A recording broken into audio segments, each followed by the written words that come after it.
we have finished discussing free float system and managed float system. Let's go on to the Tagore-Sun arrangement. What is meant by Tagore-Sun arrangement? Under Tagore-Sun arrangement, countries would have to adjust their national economic policies to maintain their exchange rate within a specific margin around agreed upon fixed central exchange rate. This is designed to minimize exchange rate volatility and enhance economic stability in participating countries. Alright. What are these participating countries? This system existed for the major European currencies participating in the European Monetary System, EMS. Alright, and this arrangement was the precursor to the euro, which is the currency used by European countries. What is the disadvantage of using Tagore-Sun arrangement? This arrangement requires coordination of economic policy, objectives and practices in participating countries. Alright, we're now going to the fixed rate system. Under fixed rate system, governments are committed to maintain target exchange rate. Each central bank actively buys on their currency to increase or decrease exchange rate in the forex market when the exchange rate is threatened to be different from their stated par value by more than an agreed on percentage. Increase means rate value, decrease means D value. Let's look at this. Now, what is the disadvantage of using fixed rate system? Now, the disadvantage is the central banks have to maintain large quantities of international reserve for use in occasional defense of fixed rate. It means that central banks would have to maintain high quantity of international reserve in the central banks. Why do central banks need to maintain large quantity of foreign reserve? Because if you want to maintain the fixed rate, so you must have large quantity of foreign reserve in order to appreciate or depreciate your home currency against the foreign currency. And the advantage of using this fixed rate system is currency risk will be much lower for the MMC. Why? Because the home currency of the country is fixed against the foreign currency. So, in other words, the foreign risk is very, very much lower.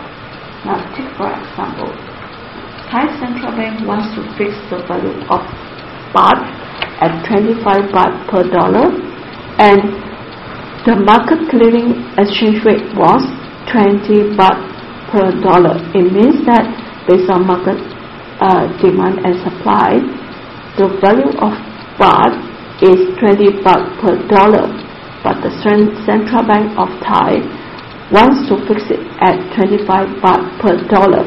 Now, if you look at this, it means that it's supposed to be $1 equal 20 baht, but now the Central Bank of Thai wants to fix it to be $1 equal 25 baht. So what does it mean?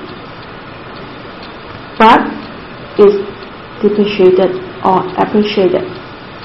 So from here you can see dollar is appreciated.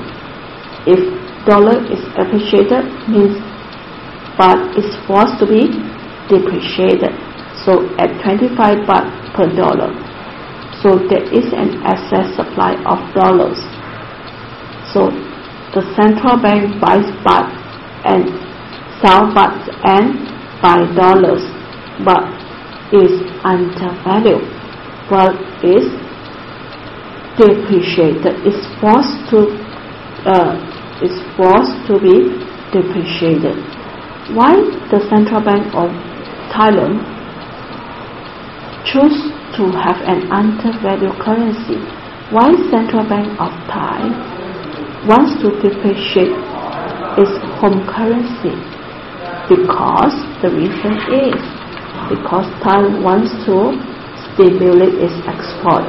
When baht is depreciated, then theoretically it will have higher export, because relatively the products of Thailand will be cheaper than other foreign countries.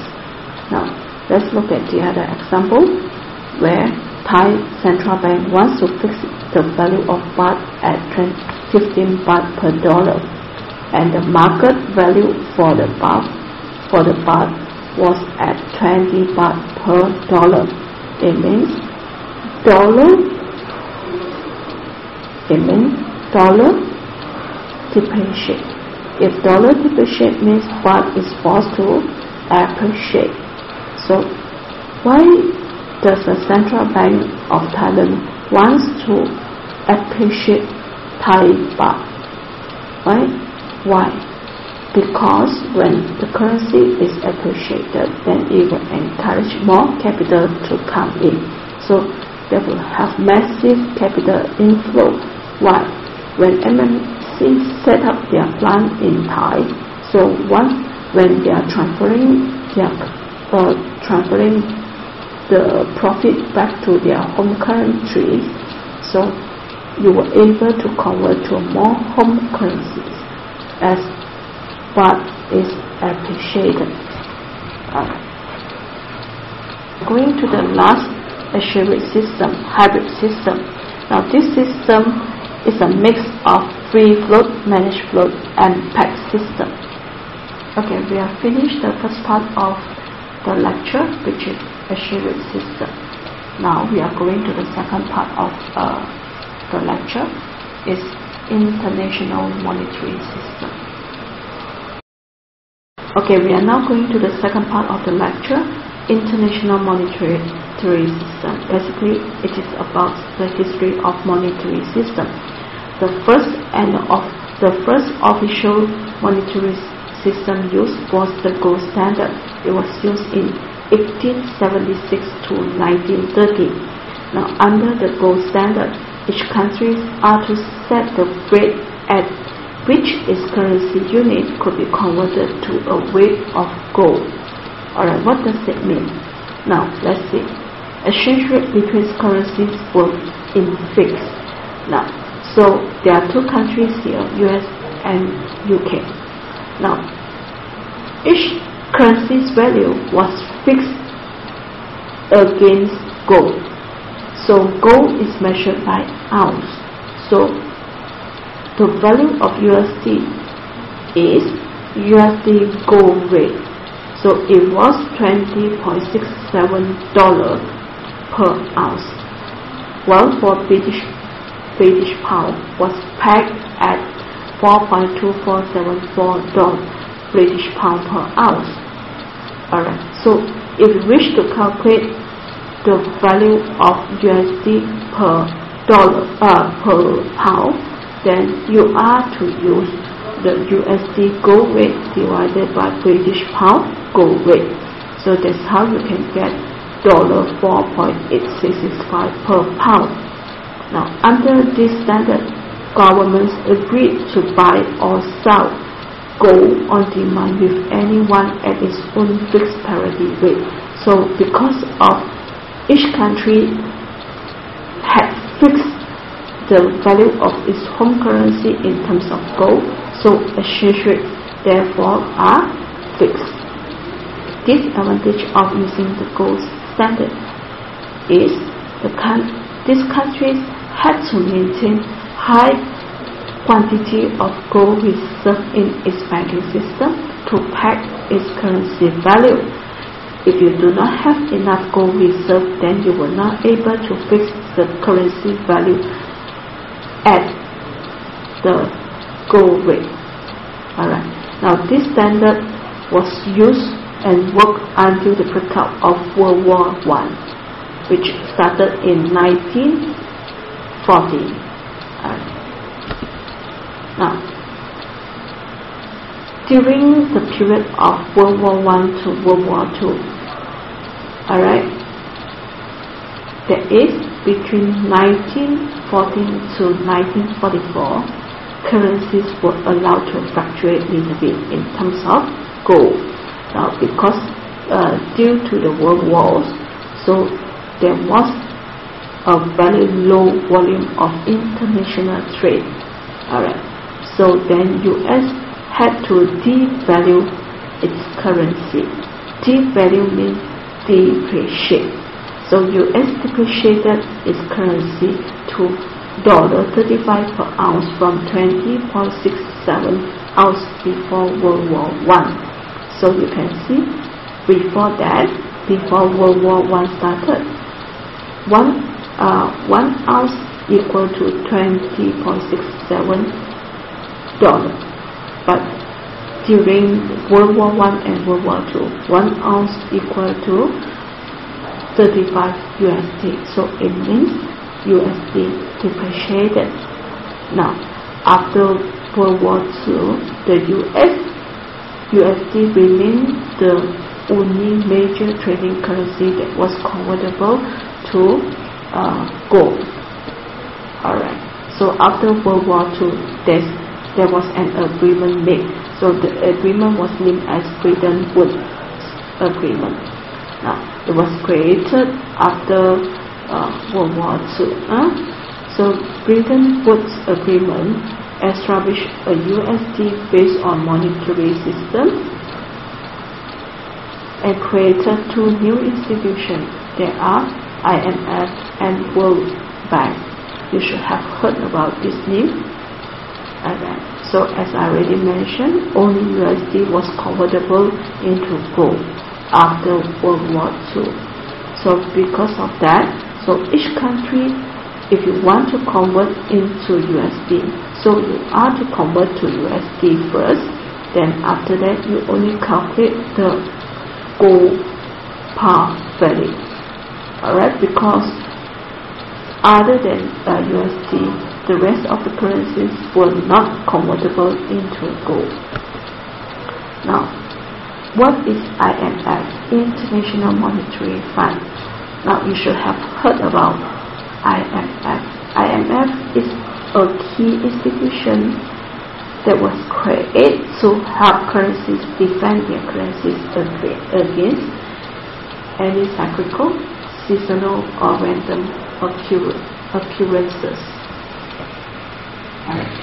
And this IMF is to assist countries that are having structural trade problems.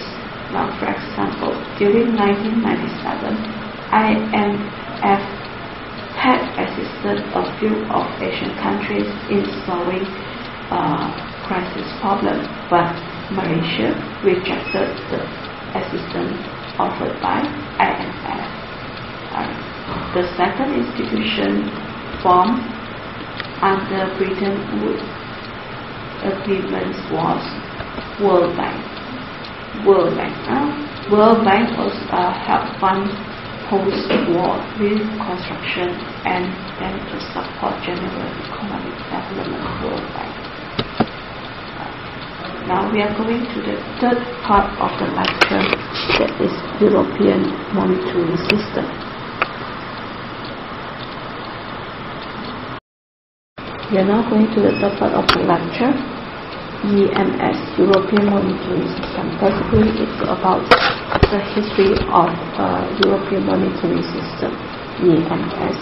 EMS was to link European currency values with the exchange rate mechanism. It began operating in March 1979. The purpose was to foster monetary stability in the EC, European Community. There were 12 EC members. Because of having 12 members, so these members established the European currency unit. Alright? Now, there were 12 EC members, so the quantity of each currency reflected each country's relative economic strength within the ECU. In 1992, the EC became EU, and currently there are 27 members in EU. Let's go to ERM. exchange rate mechanism. Now, as ERM wants to create stability in exchange rate in participating countries of EU. Now, Tucker-Sun system was used. You learn what Tucker-Sun system is in the early of this topic, and this system was introduced by EC in 1979 as a part of EMS and to create or to reduce exchange rate volatility. Each rate was terminated in central ECU currency units. So, in other words, participating countries are to maintain their currencies within a plus or minus 15% margin of cross exchange rates. Now, how to be a member of EMU or EU? Now, to join the EU, the countries were subjected to these criteria. Cannot be having government debt greater than 60% of GDP. Budget deficit had to be lower than 3% of GDP. Inflation rate had to be lower than 1.5% points above the average rate of three lowest inflation countries in Europe. The same applies to long-term interest rate.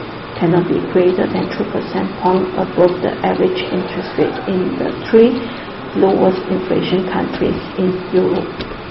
Now, EMU was established to maintain the stability of European currency, and these are the consequences of EU. Having lower cross-border currency conversion costs because they are now combined together to be an union, alright, and eliminated risk of currency fluctuation. Why? Because they are now using a single currency which is called as euro. So eliminated risk of currency fluctuation and facilitated cross-border price comparison. They are members, so you may compare the prices among members and encourage flow of trade and investment among members. Alright, and greater integration of capital, labor, and commodity markets in Europe. And the next one is to increase Europe's competitiveness, right? Because of higher integration of commodity markets, capital markets, and labor markets. So, and the last part, so this EMU requires greater coordination of monetary policy in participating countries so that they can maintain stability of exchange rate in EU. Now, that's the end of the lecture.